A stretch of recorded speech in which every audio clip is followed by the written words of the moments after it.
Hi, welcome to nickbackos.com. We are on lesson 18B, Mallet Instruments, from Percussion Guide for the Beginning Band Student. This lesson is going to be based off two concepts. Number one, where do we strike the instruments to get the best sound? And also, we have to understand about legato instruments and staccato instruments. Some of our mallet instruments are legato, such as our bells, and vibraphone, and chimes, and some of our instruments are staccato, which is our xylophone and our marimba. And remember the basic concept. We always use a muffling technique for our legato instruments when we need to, and for our staccato instruments, we have to sustain sound. The bells are a legato instrument. They are the highest of pitch of all our mallet instruments. Because it's a legato instrument, every once in a while we would take our hand and muffle the note because the notes can create a dissonant sound depending on their interval. So, for instance, if I was playing three notes, I might want to muffle the other note that I just played just so you have clarity. Or at the end of a line. Let me give you a musical example. And when it's done, I'll just take my hand and gently touch the instrument, and I'll take away the ring.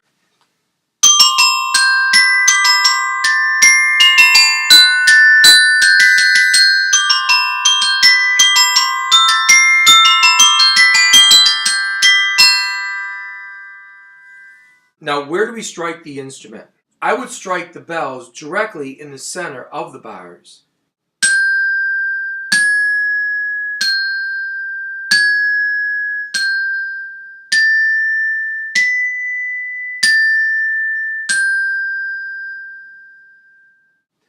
So once again, the bells are a legato instrument. We play in the center of the bars, and we use our fingertips to muffle the bars when needed. The next instrument we're going to talk about is the xylophone. It could be made of wood, and the school instruments are made out of keylon.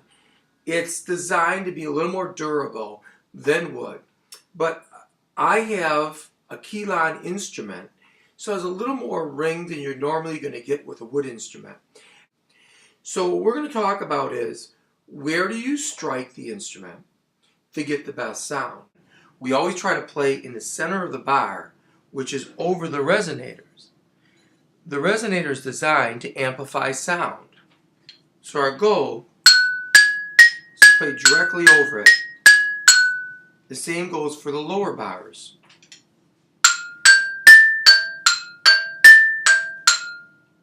There is one exception. Many times we don't have time to play over the resonators on the top bars. You can also play at the edge of the bar. So I'm going to play a chromatic scale, and my lower bars I'm going to play over the resonators. My upper bars I'm going to play towards the edge of the bar.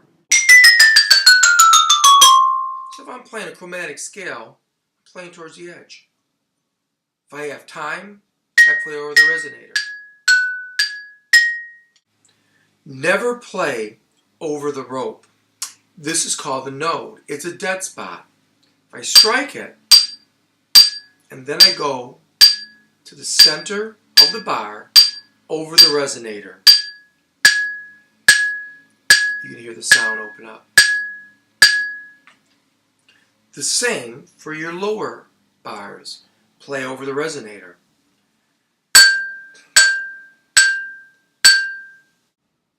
Couple tricks. I like to use the German grip and just lift up 2 inches. I feel like I'm playing piano. So when I'm over the bars, I'm over a couple inches. And I just lift up, use height of stick, and it makes it much easier to play the instrument. Now take a look the way I'm holding my mallets and the angle of my left hand compared to my right. It's going to look like this. It's above. My left hand's above my right hand. We learn snare drum is right next to each other. Well, because we're playing over a bar, we need a different angle. So as I go to the bar, my left hand's above my right.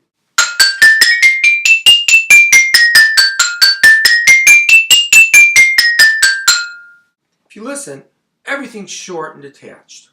So if I have to sustain it just like a marimba, what I do is roll.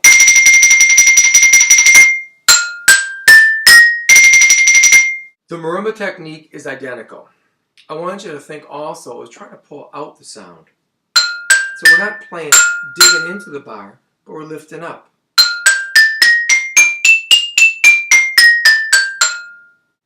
Let me play you a little tune so you hear this instrument is staccato, short and detached.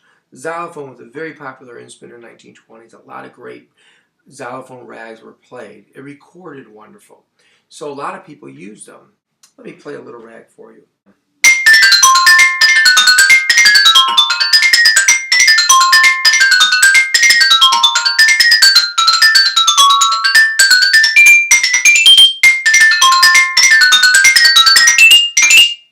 The vibraphone is a legato and staccato instrument, quite unique. If you want it to be a staccato instrument, you just don't push down the pedal. You play it the same way as our xylophone and marimba.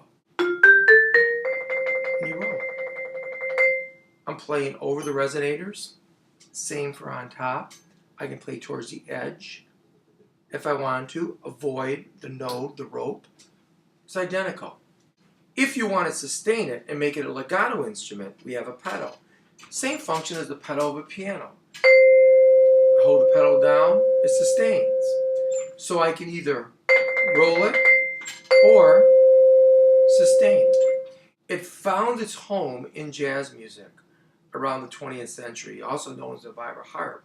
Let me play for you a jazz standard where I'm using my pedal and some muffling techniques so you can hear how it can sound like a legato instrument.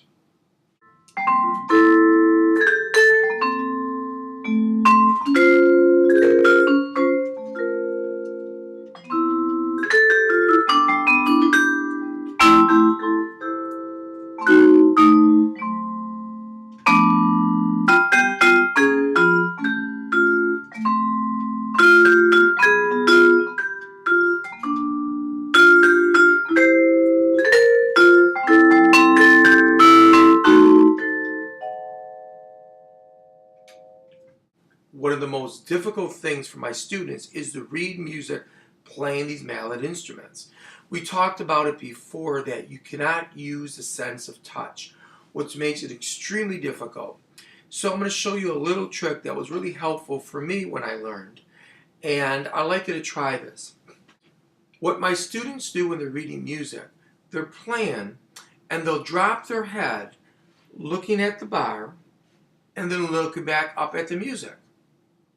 So what happens is when they move their head up, they're in the wrong spot. So I'd like you to try this. As you're playing, and I'm just going to play a simple scale, and all I'm doing is moving my eyes, trying to keep my head completely still. Sound. Another trick is many times my students would take their music stand and put it really high up so they can't see the bars. I like to take my stand and keep it low to the instrument so there's not that much distance between music and instrument. So I'm going to take my music stand and I'm going to angle it extremely low. So I'm going to lower this a little bit.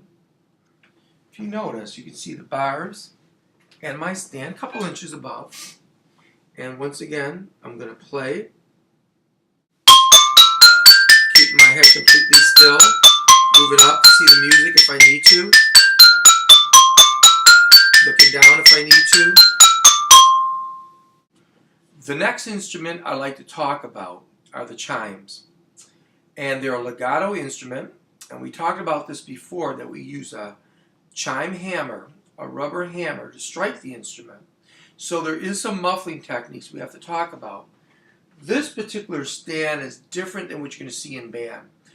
Percussionists many times will make a chime stand so they can put 2 or 3 chimes when needed.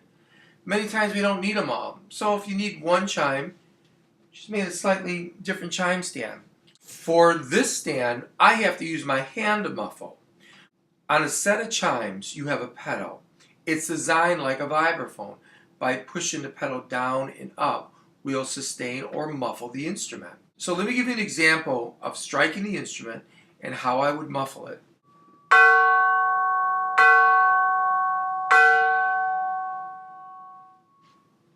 Now what I'm doing with my hand, I can normally do with a pedal, and that's the only difference.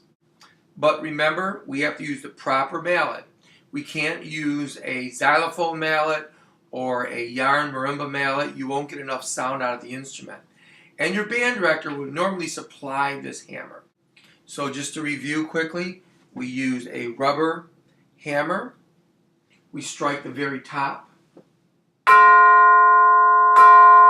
And we use our hand or our pedal to muffle it when needed.